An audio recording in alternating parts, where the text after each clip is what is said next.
இந்த ரோடு இருக்கு இல்லையா, இதெல்லாம் சருபுருன்னு வண்டி போயிட்டே இருக்கு. புரியுதுங்களா?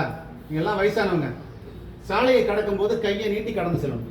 நம்ம ரோடை இங்கேருந்து அங்காட போறோம்னா இப்படி கையை நீட்டிக்கிட்டு கடந்து சென்னா பாதுகாப்பாக போயிடலாம். வரவங்க யாரும் வராங்க, பிறகு கையை நீட்டிட்டு வராங்க, நம்ம பிரேக் அடிச்சு போவோம், பொறுமையா போவோம் அங்கிற ஒரு எண்ணத்துல பொறுமையா வருவாங்க. அது மாதிரி அந்த பக்கத்துலேருந்து இந்த பக்கம் வரும்போதும் இப்படி கையை நீட்டிட்டே வரும். எந்த பக்கம் பஸ் வருதோ, விருத்தாசலத்துலேருந்து பஸ் வந்தா இப்படி கையை நீட்டணும்.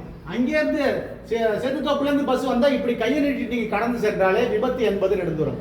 ரைட்டுங்களா? நீங்க எல்லாம் பெரும்பாலும் வயசானவங்க தான். தீபாவளி நேரத்தில் கொஞ்சம் ஜாக்கிரதையா இருங்க. புரியுதுங்களா? கொஞ்சம் பாதுகாப்பா இருங்க. நம்ம அதெல்லாம் கடந்து தான் போய் ஆகணும். புரியுதுங்களா?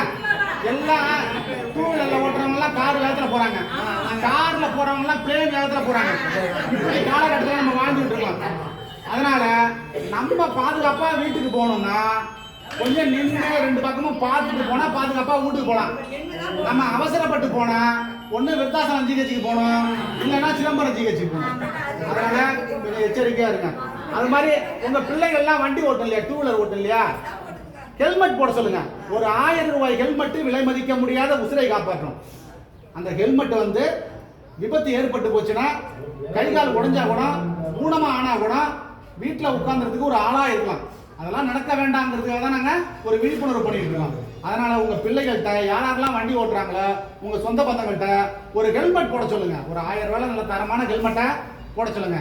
சால விபத்தில் அப்பாவை இழந்த அம்மாக்கள் எத்தனையோ, சால விபத்தில் பிள்ளைகளை இழந்த பெற்றோர்கள் எத்தனையோ, சால விபத்தில் சகோதரனை இழந்த சகோதரிகள் எத்தனையோ, சால விபத்தில் பெண்களை இழந்த சொந்தங்கள் எத்தனையோ. லைசன்ஸ் எடுத்த பிறகு இந்த பிள்ளைகளை வண்டி ஓட்ட சொல்லுங்க. இந்த ஸ்கூல் படிக்கிற பிள்ளைங்கள்லாம் சருபுருன்னு ஓட்டிட்டு போயிட்டு அவன் ஓட்டிட்டு போறது இல்லாம பக்கத்துல அக்கம் பக்கம் இருக்கிற பிள்ளைங்க வட அங்க போவோம் வட அங்க போவோம்னு சொல்லி அவனையும் சேர்த்து இழுத்துக்கிட்டு விட்டுட்டு போய் நேரம் சரியா இருந்தா வீட்டுக்கு வந்துருவான். நேரம் சரியில்லைன்னா அது மாதிரி விருத்தாசலம் ஜிஹெச்சுக்கா சிதம்பரம் ஜிஹெச்சுக்கா போற மாதிரி ஒரு